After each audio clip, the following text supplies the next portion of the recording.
જૂનાગઢની ધરતીમાં બનેલો એવો એક સત્ય ઘટનાનો પ્રસંગ। બાવલો અને લાડડીબુ નામના કઠિયારા ભાઈ બહેન અને નાની ઉંમરમાં પોતાના માવતર મરી ગયા। અને લોક સાહિત્યનો એક દુહો તો એમ કહે છે કે ભાઈ મરે ભવ હારીએ અને બેની મરે 10 જાય, પણ જેના બાળાપણમાં માવતર મરે એને ચારેય દિશાના વાહ વાય। જેના બાળાપણમાં માવતર મરે એને તો ચારેય દિશાના વાહ વાય। અને ઈ બાવલો કઠિયારો લાકડા કાપી કાપી અને ભારા વેચીને પોતાનું ગુજરાન ચલાવે। અને એમાં એકવાર બાવલાએ આવી અને પોતાની બેનને એમ કીધું કે બેન, તો કે હા ભાઈ બેન, મને ભૂખ બહુ લાગી છે, મારે ખાવું છે। તો કે ભાઈ હું ભૂખી છું। અરે ભાઈ હું ક્યાં આજ લાકડા કાપવા ગઈ હતી? તો કે કેમ બેન? અરે ઓલું દાંતેડું બૂંધું છે ને એ કકરાવાળું નહોતું, એટલે હું શું કરું, એટલે હું આજ નથી ગઈ ભાઈ। તો બેન લાવી દાંતેડું હું કકરાઈ આવું, લુહાર પાસે જાઉં અને હું દાંતેડું કકરાઈ આવું। તો કે ભાઈ એ તો હું ગઈ હતી લુહાર પાસે, પણ એનીએ ના પાડી દીધી મને। અરે મને લાવીને બેન, હું જાઉં લુહાર પાસે। પછી લુહાર પાસે જઈને બાવલાએ એટલું કીધું કે આ દાંતરડું કકરી દેશો? લુહાર કે પૈસા છે? અરે ભાઈ પૈસા તો નથી। તો કે તો કેમ કકરી દઉં? શેની ઉપર કકરી દઉં? તો કે મારા બાપની આબરૂ ઉપર કકરી દે ને ભાઈ। જો આ જન્મ તારા પૈસા નહીં ચૂકવાય તો આવતે ભવ તારે પેટ અવતાર લઈ અને તારા આ દાંતેડું કકરાવાનું ઋણ ચૂકવી ભાઈ। પણ અટાણે અમે બે બેન ભાઈ ભૂખ્યા છીએ અને લાકડા કાપવા જવું છે, કકરી દે ને ભાઈ। પછી એ લુહારે દાંતરડું કકરી દીધું। પછી ગિરનારના જંગલમાં બે બેન ભાઈ લાકડા કાપવા માટે ગયા અને લાકડા કાપી એને માથે ભારા બાંધી અને ગિરનારની તળેટીમાં હાલીને આવતા હતા। એમાં હાલતા હાલતા હાલતા બરાબર દામોદર કુંડ પાસે પૂગ્યા અને એમાં દામોદરના કુંડના કાંઠે ગુણાતીતાનંદ નામના સ્વામી બેઠેલા। એ સંતને ટાઢ બહુ હોય, એને આખું શરીર ટાઢથી થર થર થર થર ધ્રુજે। એટલે બાવલાએ આ દ્રશ્ય જોઈને કીધું કે સ્વામીજી ટાઢ લાગે છે? તો કે હા બેટા બહુ ટાઢ લાગે છે। તો કે હે બાપુ આ લાકડાનું તાપણું કરી દઉં? એ ગરીબ બાવલાની ઉદારતા તો તમે જોવો સાહેબ।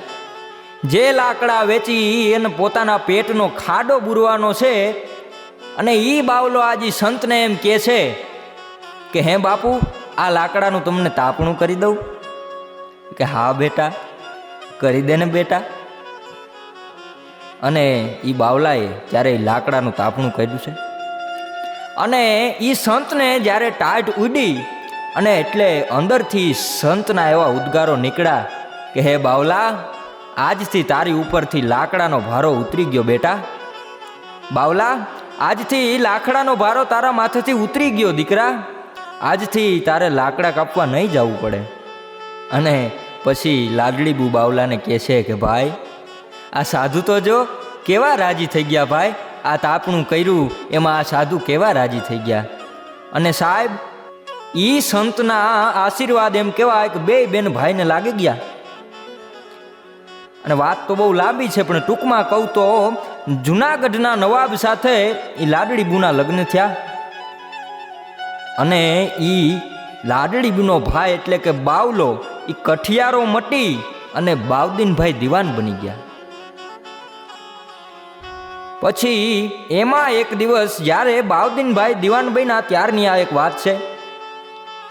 અને બાવદીનભાઈએ પ્રજા ઉપર નજીવો ટેક્સ નાખ્યો। જૂનાગઢની પ્રજા ઉપર બાવદીનભાઈએ કર નાખ્યો એટલે પ્રજા શોષવાઈ ગઈ। અને બધાય લોકો ભેગા થઈ અને બધાય બાવદીનભાઈના બંગલે ગયા કે બાવદીનભાઈ, એ બાવદીનભાઈ આટલો કર અમે ન ભરી શકીએ બાવદીનભાઈ। ક્યાં ગયા બાવદીનભાઈ? એટલે માણસોના એમ કહેવાય કે હાથને સાંભળી અને બાવદીનભાઈ પોતાના બંગલાના ઝરૂખામાં આવ્યા। અને બાવદીનભાઈ ત્યારે બોલ્યા કે એક નજીવો કર તમારાથી નહીં ભરાય? અરે ભલા માણસ, એક આવો નાનો એવો ટેક્સ તમારાથી નહીં ભરી શકાય? ત્યારે એમાં ઓલો લુહાર આગળ આવીને એટલું બોલ્યો કે બાઉદ્દીનભાઈ, હે બાઉદ્દીનભાઈ, નો હોય ને તેદી કકરાવાના નો હોય. તો કે હે? અરે હા, નો હોય ને તેદી દાંતેડા કકરાવાના નો હોય. અને આ શબ્દો જ્યારે એ બાઉદ્દીન વજીરના કાને પડ્યા ત્યારે એને એમ થયું કે ઓહો હો. અને આવા શબ્દો જ્યારે કાનમાં પડ્યા એટલે તરત જ એ બાઉદ્દીન વજીરને પોતાનો નબળો સમય એને તરત યાદ આવ્યો. અને એ તરત એ બાઉદ્દીન વજીર એ લુહારના પગમાં આમ લાકડી પડે એમ પડી ગયો. અને ત્યાર પછી એ બાઉદ્દીન વજીરે જૂનાગઢની પ્રજા ઉપરથી ટેક્સ માફ કરી દીધો. જૂનાગઢની પ્રજા ઉપર એણે જે કર રાખ્યો હતો એ બધો કર માફ કરી દીધો. એટલે જૂનાગઢની આ વાત ઉપરથી એમ જરૂર કહી શકાય કે સમય સમય બલવાન હૈ, નહીં પુરુષ બલવાન.